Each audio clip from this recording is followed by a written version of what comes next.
Fenomena keagamaan di kubur yang diyakini sebagai makam Nabi Hud alaihi salam di Yaman adalah sesuatu yang menarik sekaligus menyedihkan, teman-teman.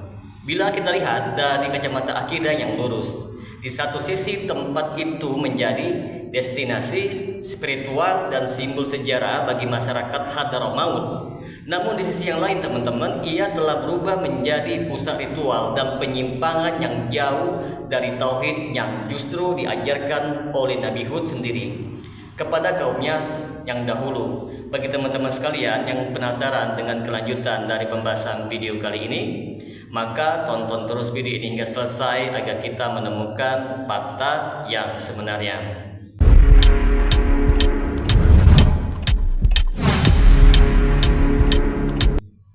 Assalamualaikum warahmatullahi wabarakatuh. Jumpa lagi dengan saya Rio Mulyadi di channel Manhaj Dakwah. Pada episode kali ini kita akan membahas tentang fenomena penyimpangan kubur Nabi Hud di Yaman.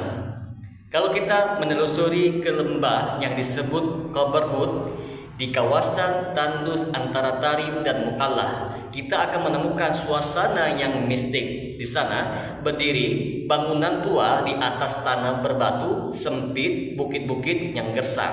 Orang-orang lokal menyebutnya sebagai tempat dikuburnya Nabi Hud, utusan Allah kepada kaum Ad. Sejak ratusan tahun yang lalu, tempat itu dijadikan pusat ziarah tahunan oleh masyarakat sekitar. Terutama pada bulan Sya'ban, ribuan orang berjalan kaki atau dengan kendaraan dari berbagai kota di Yaman, bahkan dari Oman dan Afrika Utara, hanya untuk menghadiri festival ziarah kubur Hud. Selama beberapa hari, daerah yang biasanya itu sepi, teman-teman, menjadi ramai seperti pasar. Tenda-tenda itu didirikan, para penjual datang membawa barang dagangan, sementara para peziarah itu sibuk melakukan berbagai ritual. Mereka membaca doa bersama, mengadakan zikir berjamaah, membaca kisah menakib Nabi Hud, bahkan sebagian mengadakan tarian sufi dan menyembelih hewan di sekitar makam sebagai nazar. Ada pula yang menginap di sekitar lembah selama beberapa hari, karena mereka meyakini bahwa malam di dekat kubur Nabi Hud itu lebih berkah dan doa lebih mustajab di sana. Namun disinilah muncul penyimpangan yang sangat besar, teman-teman. Banyak di antara peziarah yang berdoa langsung di hadapan kubur, memohon keselamatan, rezeki dan syafaat kepada Nabi Hud. Sebagian mereka menangis sujud mencium tanah kubur, mengusap dinding, bahkan membawa pulang tanah atau batu dari situ karena diyakini memiliki kekuatan spiritual. Ada pula yang berteriak dengan keyakinan bahwa Nabi Hud bisa mendengar doa-doa mereka dan memberikan mereka pertolongan. Semua ini jelas bertentangan dengan ajaran Islam yang murni.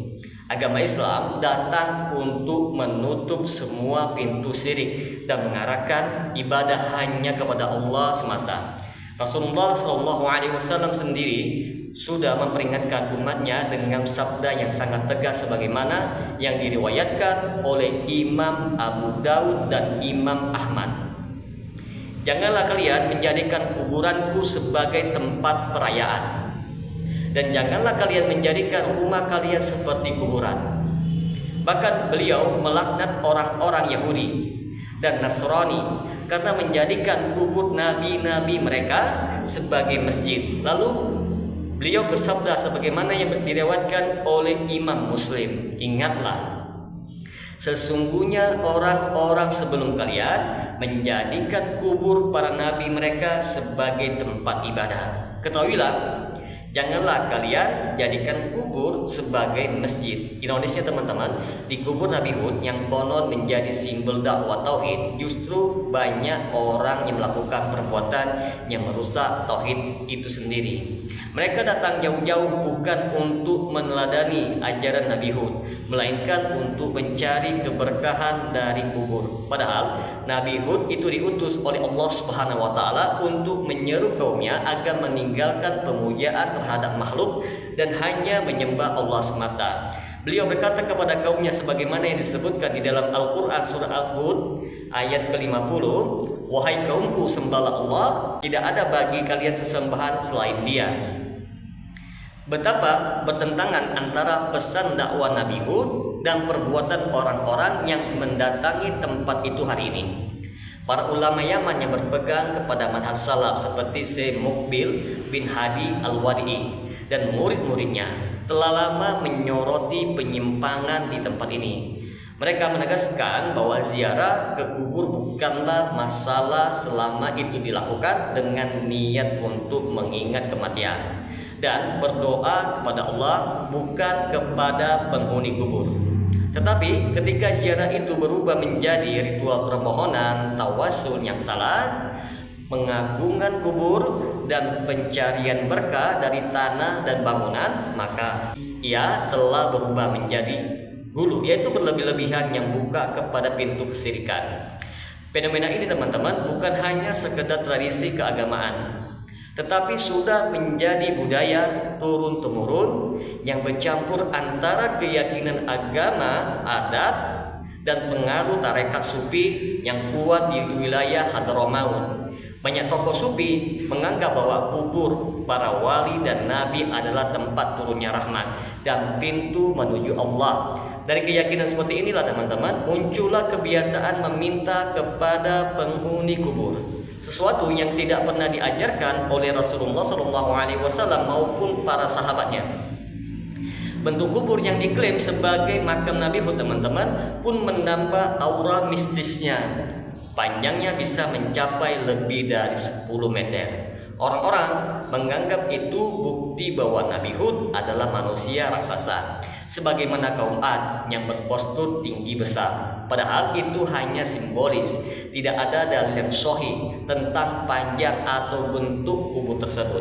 Tetapi karena bentuknya yang luar biasa teman-teman, banyak orang semakin yakin bahwa di situ benar-benar terkubur seorang nabi, sehingga mereka semakin khusyuk melakukan ritual yang justru menjerumuskan mereka di dalam kesesatan.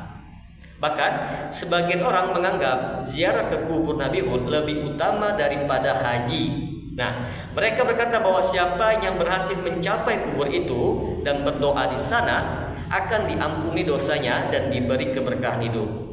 Teman-teman, ini sangat jelas keyakinan yang sesat, sebab keutamaan hanya ada pada ibadah yang disyariatkan oleh Allah Subhanahu wa taala, bukan pada tempat-tempat yang tidak pernah Allah dan Rasulnya tetapkan sebagai tempat ibadah. Kalau direnungkan lebih mendalam, fenomena ini menggambarkan betapa pemahaman tauhid di masyarakat Yaman telah banyak tergerus oleh pengaruh tasawuf ekstrim dan warisan keyakinan lokal. Apa yang dulu diperjuangkan Nabi Hud, yaitu membersihkan bumi dari penyembahan kepada selain Allah Subhanahu wa taala, kini justru dikhianati oleh orang-orang yang mengaku mencintai beliau.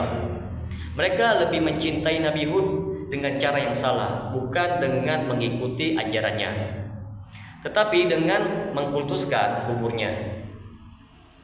Maka dari penjelasan di atas dapat kita simpulkan, kubur Nabi Hud bukan sekedar tempat sejarah, melainkan cermin dari ujian besar umat Islam terhadap akidahnya. Di tempat itu teman-teman tampak jelas bagaimana sesuatu yang pada awalnya hanyalah penghormatan yang biasa berubah menjadi pengagungan, dan dari pengagungan berubah menjadi penyembahan. Inilah yang dikhawatirkan Rasulullah SAW ketika beliau bersabda bahwa umat terdahulu akan diikuti oleh umat ini sejengkal demi sejengkal, yang seharusnya itu dilakukan oleh kaum muslimin ketika menziarahi tempat bersejarah seperti itu adalah mengambil pelajaran, mengingat bagaimana kaum Ad dibinasakan karena kesombongan dan kesirikan mereka, serta mengingat bahwa Nabi Hud menyeru kaumnya kepada tauhid. Ziarah itu mestinya membangkitkan rasa takut kepada Allah, bukan justru menjadi ajang mencari berkah dari tanah ataupun batu. Fenomena keagamaan di kubur Nabi Hud di Yaman adalah sebuah peringatan yang nyata teman-teman, bahwa penyimpangan terhadap tauhid bisa muncul dari rasa cinta yang salah arah. Orang yang ingin dekat dengan Nabi tetapi justru terseret ke dalam kesyirikan. Mereka ingin mencari keberkahan tetapi justru mendatangi tempat yang tidak Allah jadikan berkah. Maka kewajiban umat Islam adalah meluruskan akidah ini teman-teman, mengembalikan ziarah kepada tujuan yang syar'i dan menegakkan kembali semangat tauhid sebagaimana yang diajarkan oleh Nabi Hud kepada kaumnya. Sembahlah Allah semata, tidak ada bagi kalian sesembahan selain Dia. Itulah inti dakwah seluruh nabi teman-teman. Dan itulah pula pesan yang seharusnya dihidupkan kembali di tempat yang kini dipenuhi dengan penyimpangan dan bid'ah. Semoga dengan sedikit penjelasan ini dapat memberikan manfaat bagi teman-teman sekalian. Dan apabila channel ini dapat memberikan manfaat bagi teman-teman sekalian, silakan like, subscribe, dan share. Semoga bermanfaat. Assalamualaikum warahmatullahi wabarakatuh.